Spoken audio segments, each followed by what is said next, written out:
कहानी की शुरुआत होती है मैलरी नाम की एक लड़की से, जो कि एक पेंटिंग बना रही होती है। मैलरी प्रेग्नेंट है और कुछ ही दिन बाद उसका बच्चा पैदा होने वाला है। तभी उसकी बहन जेसिका आती है और मैलरी से कहती है कि तुमने टीवी पर न्यूज देखा है, न्यूज में कुछ अजीब सी खबरें दिखाई जा रही हैं। मैलरी जब न्यूज देखती है तो उसे पता चलता है कि रशिया में एक ऐसी बीमारी फैल गई है जिसमें इंसान अपने दिमाग पर कंट्रोल खो देता है और यह बीमारी उस इन्फेक्टेड इंसान को खुद की जान लेने पर मजबूर कर देती है। रिपोर्टर बताता है कि अब तक पूरी तरह से किसी को भी पता नहीं है कि यह एक बीमारी है या फिर कोई वायरस। बस अचानक किसी चीज को देखकर लोग अपने आप पर कंट्रोल खोकर बेरहमी से अपनी जान ले लेते हैं।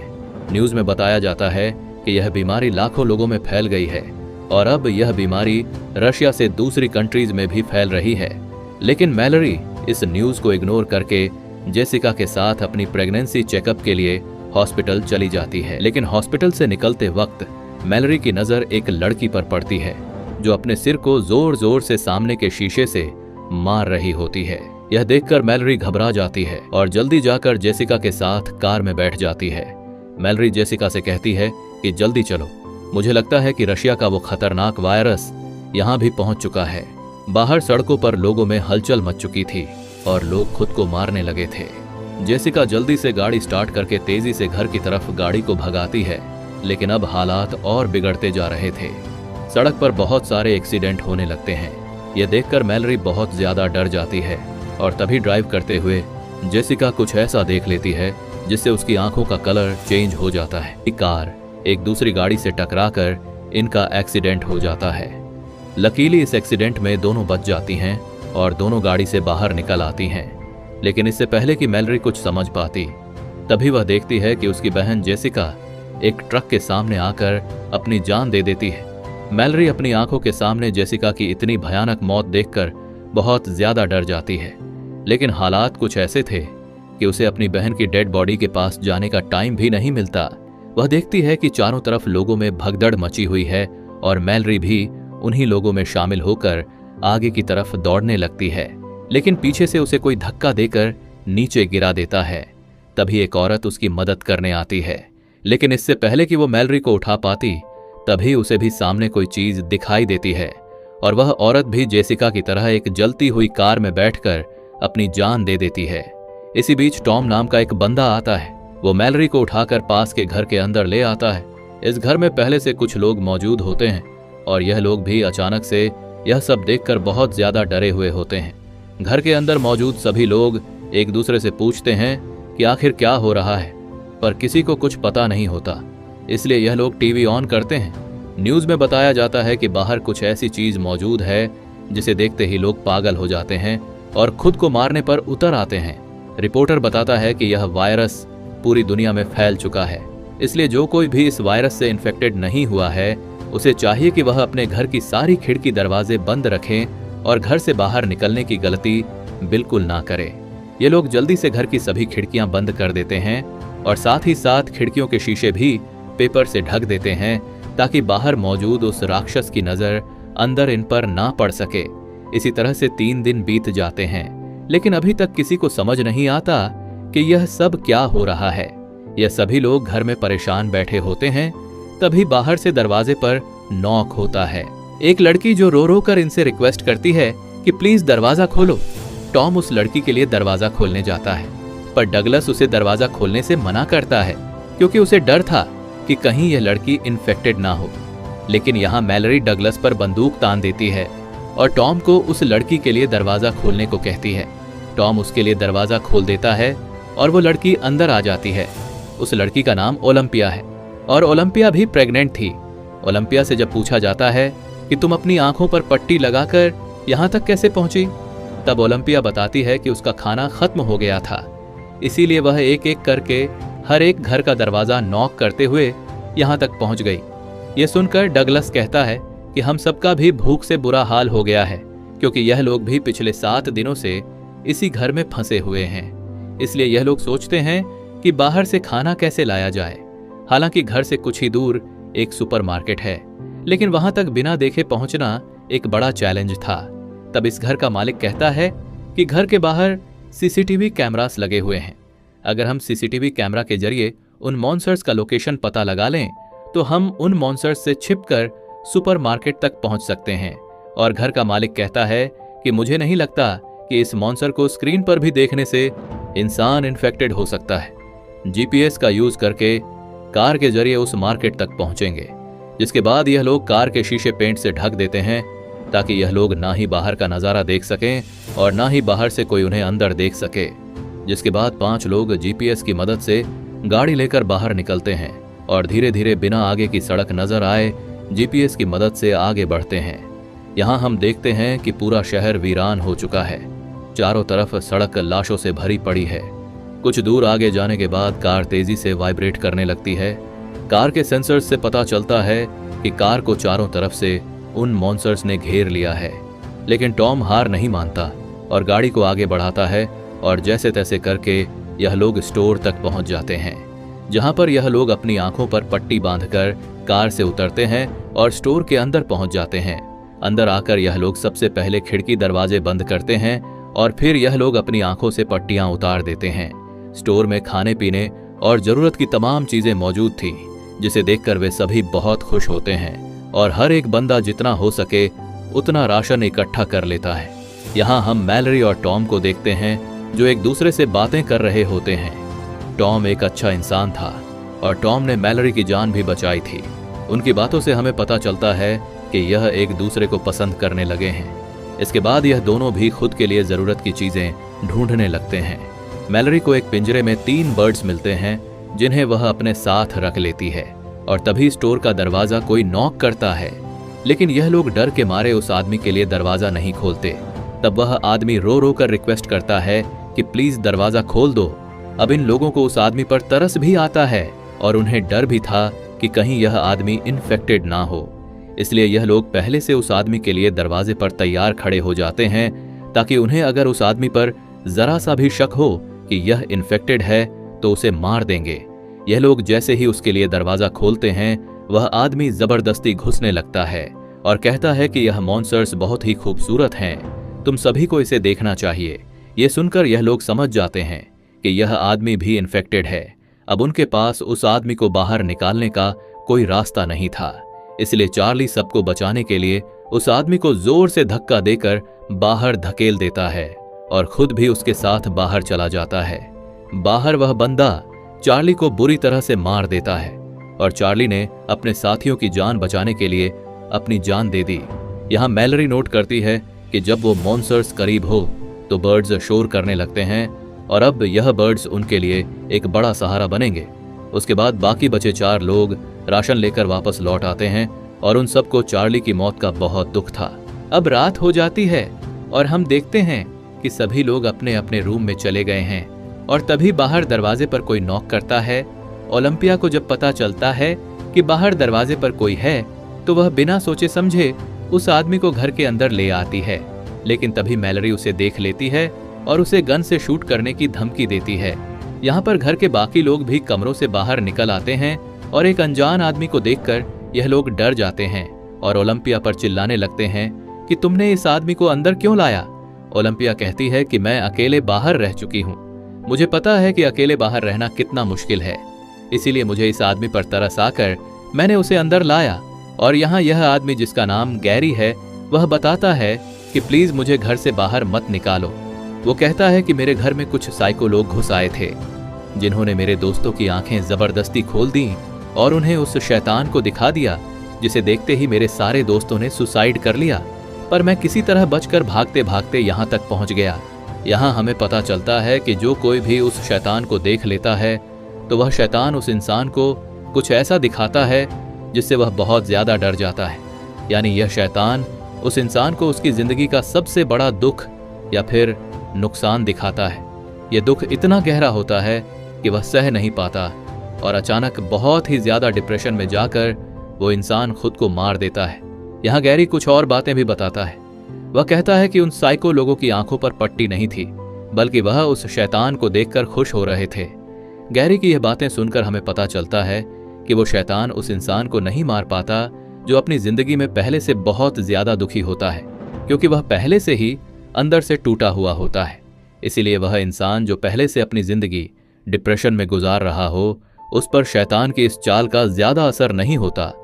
यहाँ सब लोग गैरी को घर में रहने की इजाजत दे देते हैं, लेकिन डगलस को गैरी पर बिल्कुल भरोसा नहीं होता और वह गुस्से में गन लेकर उसे बाहर निकलने की धमकी देता है।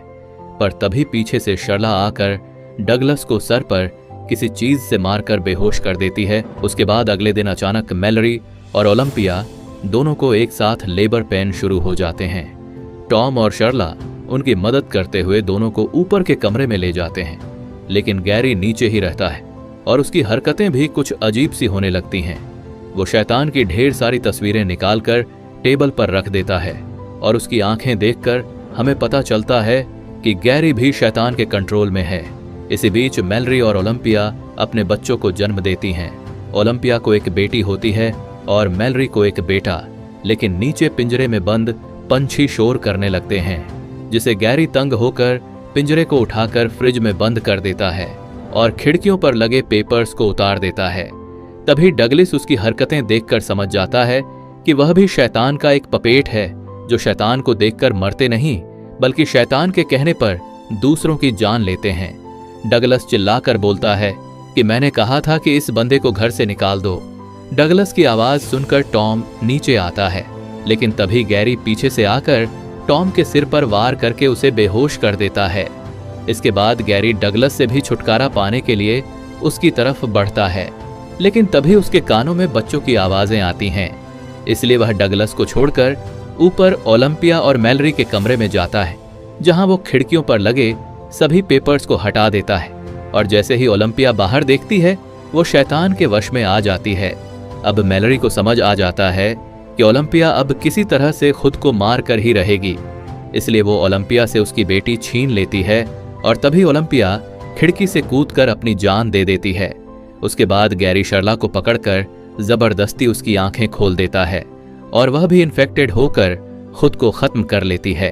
अब गैरी मैलरी की तरफ बढ़ता है, पर उसने चादर से अपने साथ दोनों बच्चों को छिपा रखा होता है, इसलिए अभी तक वह ठीक रहती है।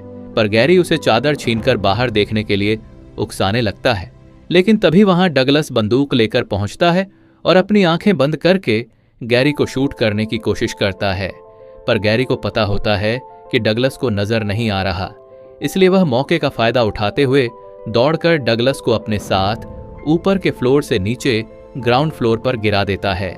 गैरी डगलस को सीजर से मार देता है, यह कहते हुए कि तुम उस शैतान की खूबसूरती को नहीं देख पाओगे। इसी बीच टॉम को होश आता है और किसी तरह शॉटगन उठाकर गैरी को मारकर खत्म कर देता है। उसके बाद टॉम ऊपर जाकर मैलरी और बच्चों को शांत करता है। अब सिर्फ टॉम, मैलरी और 2 बच्चे जिंदा बचे थे।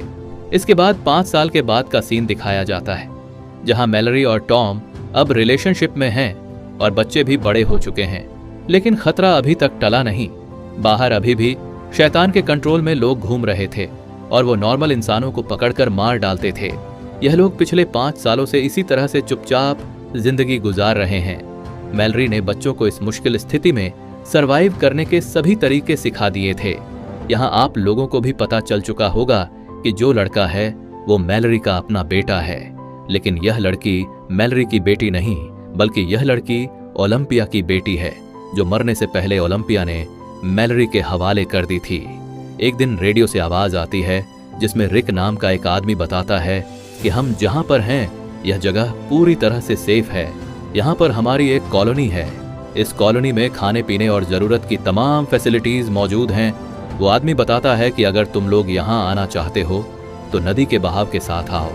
जब नदी का बहाव सबसे तेज होगा तो वहीं पास के जंगल के बीच हमारी कॉलोनी मिल जाएगी।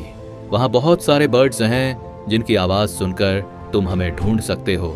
और हाँ, नदी के बहाव के साथ यहाँ आने में तुम्हें 2 दिन लगेंगे। टॉम उस आदमी पर भरोसा करके वहां जाना चाहता था, पर मैलरी वहां जाने से मना करती है। वो कहती है शायद ऐसा भी हो सकता है कि वो इंसान इन्फेक्टेड हो जो हमें यहाँ से निकाल कर मार देना चाहता हो। रात को टॉम मैलरी को समझाता है कि अगर हमें जिंदा रहना है तो वहां जाना ही पड़ेगा। अगले दिन जब यह लोग सामान लेने बाहर जाते हैं, तभी कुछ साइको लोग उन पर हमला करने पहुंच जाते हैं। टॉम मैलरी और बच्चों को समझाता है कि यही वक्त है यहाँ से निकलने का। मैं उन लोगों को बातों में उलझाता हूँ, तुम लोग चुपके से पीछे के रास्ते से यहाँ से निकल जाना और नदी से होते हुए रेडियो पर बताई गई जगह पर पहुंच जाना। लेकिन मैलरी टॉम को इस तरह से अकेले नहीं छोड़ना चाहती थी। तब टॉम कहता है कि हमें जिंदा रहने के लिए किसी एक को तो अपनी जान देनी पड़ेगी। इसके बाद टॉम मैलरी और बच्चों को पीछे के रास्ते से निकाल देता है और खुद अपनी आंखों पर पट्टी बांधकर शॉटगन लेकर उन साइको लोगों के सामने आता है। वे लोग टॉम को पट्टी हटाने के लिए कहते हैं, लेकिन टॉम उन्हें बातों में उलझाने की कोशिश करता है ताकि मैलरी बच्चों को लेकर यहां से निकल सके। पर तभी वे लोग मैलरी को जाते हुए देख लेते हैं। अब इससे पहले कि वे लोग मैलरी को पकड़ने के लिए उसके पीछे जाते, तभी टॉम गोलियां चलाकर 2 लोगों को मार देता है। इस दौरान वह खुद भी घायल हो जाता है और अब बिना देखे बाकियों को खत्म करना उसके लिए मुश्किल हो रहा था। इसलिए वह अपनी आंखों से पट्टी हटा देता है और वहां पर मौजूद 2 और लोगों को भी मार देता है। अब सिर्फ एक ही साइको इंसान बचता है और जब टॉम उस आखिरी बचे हुए साइको इंसान को मारने जाता है, तभी वह शैतान भी वहां पर पहुंच जाता है और वो शैतान टॉम को अपने वश में करने लगता है। लेकिन पूरी तरह से वश में आने से पहले टॉम उस आखिरी बचे आदमी को भी मार देता है और फिर उसी गन से खुद भी अपनी जान ले लेता है। वहीं मैलरी गोली की आवाज सुनकर समझ जाती है कि टॉम अब मर चुका है। वो बहुत ज्यादा रोती है क्योंकि इस मुश्किल वक्त में टॉम ही उसका सहारा था। जिसके बाद वह रेडियो पर बताए हुए ठिकाने पर जाने की तैयारी करने लगती है। वो बच्चों को समझाती है कि यह सफर बहुत मुश्किल होगा, लेकिन हमें जिंदा रहने के लिए वहां पर जाना ही होगा। और एक बात ध्यान से सुनो, चाहे जो भी हो जाए, तुम दोनों को अपनी आंखों से पट्टी नहीं उतारनी है, वरना तुम दोनों मारे जाओगे। इसके बाद मैलरी खुद के और अपने बच्चों की आंखों पर पट्टी बांधकर नदी की तरफ निकल पड़ती है और रस्सी का सहारा लेते हुए नदी तक पहुंच जाती है, जहां ये लोग एक बोट में बैठकर नदी के बहाव के साथ आगे बढ़ने लगते हैं। मैलरी अपने साथ पिंजरे में बंद उन बर्ड्स को भी रखती है। कुछ घंटों के सफर के बाद मैलरी रेडियो के जरिए उस कॉलोनी में रहने वाले लोगों से कांटेक्ट करती है जहां वह जा रही है। लेकिन तभी पिंजरे में बंद परिंदे शोर करने लगते हैं और उसी वक्त एक डरावनी आवाज मैलरी को बार बार पुकारने लगती है, पर वो सब कुछ इग्नोर करके आगे बढ़ना जारी रखती है। कुछ ही दूर जाने के बाद वो आवाज उसके और करीब होने लगती है। अब हम देखते हैं कि एक आदमी मैलरी के काफी करीब आकर उससे कहता है कि तुम अपनी आंखों से पट्टी निकाल दो, तुम यहां पर सेफ हो और मेरे पास खाना भी है। लेकिन मैलरी बच्चों को चादर से छिपाकर गन से चारों तरफ शूट करने लगती है, जिससे वो आदमी समझ जाता है कि मैलरी अपनी आंखों से पट्टी नहीं हटाएगी। इसलिए वो आदमी बोट के पास आकर मैलरी पर हमला कर देता है और जबरदस्ती मैलरी की आंखों से पट्टी हटाने की कोशिश करता है। और यह आदमी भी गैरी की तरह मैलरी से कहता है कि तुम्हें अपनी आंखों से पट्टी हटाकर उस शैतान को देखना चाहिए, वह बहुत ज्यादा खूबसूरत है। लेकिन मैलरी खुद को बचाने के लिए एक हथियार से उस पर हमला कर देती है और उसे मारकर वहां से बच निकलती है। इस तरह से सफर करते हुए मैलरी और बच्चों को 24 घंटे गुजर चुके थे और यह लोग बहुत ज्यादा थक जाते हैं। तभी अचानक बोट एक ट्रक से टकराती है, जिससे उसका बेटा और खाने पीने का सामान पानी में गिर जाता है। अब मैलरी अपने बेटे को तो पानी में डूबने से बचा लेती है, लेकिन इनके पास जो खाने पीने की चीजें थीं, वह नदी में बह जाती हैं। यह देखकर मैलरी बहुत ज्यादा परेशान हो जाती है, क्योंकि अगर उन्हें खाने पीने की चीजें नहीं मिली तो वह भूख से मर जाएंगे। इसलिए मैलरी खाना ढूंढने के लिए बोट को नदी के किनारे लगाती है और बच्चों से कहती है, चाहे कुछ भी हो जाए, तुम दोनों बोट पर ही रहना और अपनी आंखों से पट्टी बिल्कुल भी मत निकालना।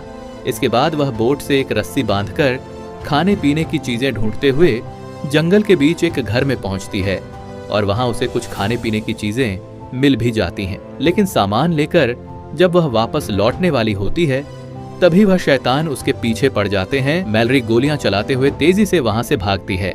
गोलियों की आवाज सुनकर ओलंपिया की बेटी खुद को रस्सी से बांधकर बोट से उतरती है और मैलरी को ढूंढने के चक्कर में सीधे उस शैतान के पास चली जाती है। लेकिन तभी मैलरी उसे खींचकर वापस ले आती है और गुस्से में उसे डांटती है कि मैंने तुमसे कहा भी था कि बोट से मत उतरना। जिसके बाद यह तीनों फिर से अपना सफर जारी रखते हैं और अब मैलरी और बच्चे 42 घंटे से लगातार सफर पर हैं। मैलरी बच्चों को समझाती है कि अब नदी में एक ढलान आने वाला है, जिससे पानी का बहाव बहुत तेज हो जाएगा, इसलिए बोट को मजबूती से पकड़कर रखना। थोड़ी ही दूर आगे जाने के बाद नदी का बहाव तेज होने लगता है। यह लोग मजबूती से बोट को कसकर पकड़ लेते हैं, लेकिन यह रास्ता बहुत ही ज्यादा खतरनाक था। तभी अचानक उनकी बोट पलट जाती है और तीनों पानी में गिर जाते हैं और यह तीनों पानी में बहते रहते हैं। अब मैलरी अपने बेटे को तो पानी में पकड़ लेती है, लेकिन ओलंपिया की बेटी को जमीन मिल जाती है और वह मैलरी को पुकारने लगती है। लड़की की आवाज सुनकर मैलरी उसे भी ढूंढ लेती है। इस तरह से उन्होंने अपने सफर का सबसे मुश्किल रास्ता तय कर लिया था और अब उनकी मंजिल काफी करीब थी। यह लोग जंगल में आगे बढ़ते हैं और तभी उन्हें परिंदों की आवाज भी सुनाई देती है, जिस तरह से उन्हें रेडियो में कहा गया था।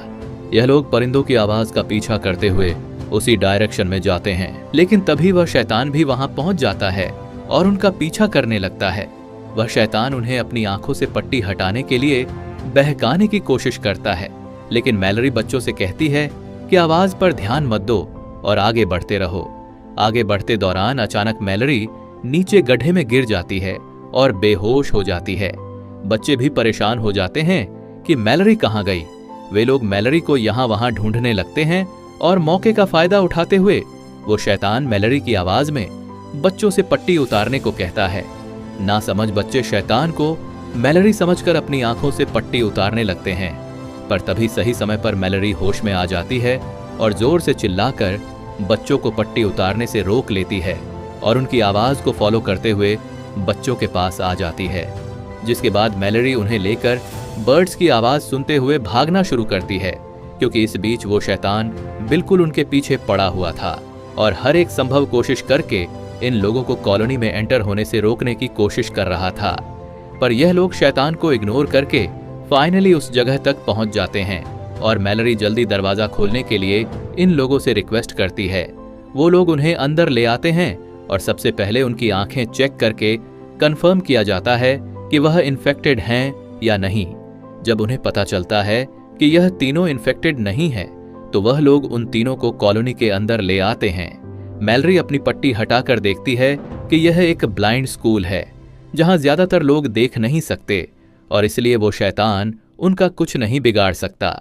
यहाँ मैलरी की मुलाकात रिक नाम के एक बंदे से होती है। यह असल में वही बंदा है जिसने रेडियो के जरिए मैलरी और टॉम को इस जगह का लोकेशन दिया था। यहाँ बहुत सारे बर्ड्स भी पाले जाते हैं ताकि खतरे की वार्निंग उन्हें मिलती रहे। ये मैलरी भी पिंजरे में बंद उन परिंदों को आजाद कर देती है। इसी के साथ यह कहानी खत्म हो जाती है। अगर आपको वीडियो अच्छी लगी हो तो हमारे चैनल को सब्सक्राइब और वीडियो को लाइक जरूर कीजिएगा। और अगर आपको इस मूवी का सेकंड पार्ट देखना है तो कमेंट में पार्ट 2 लिखें।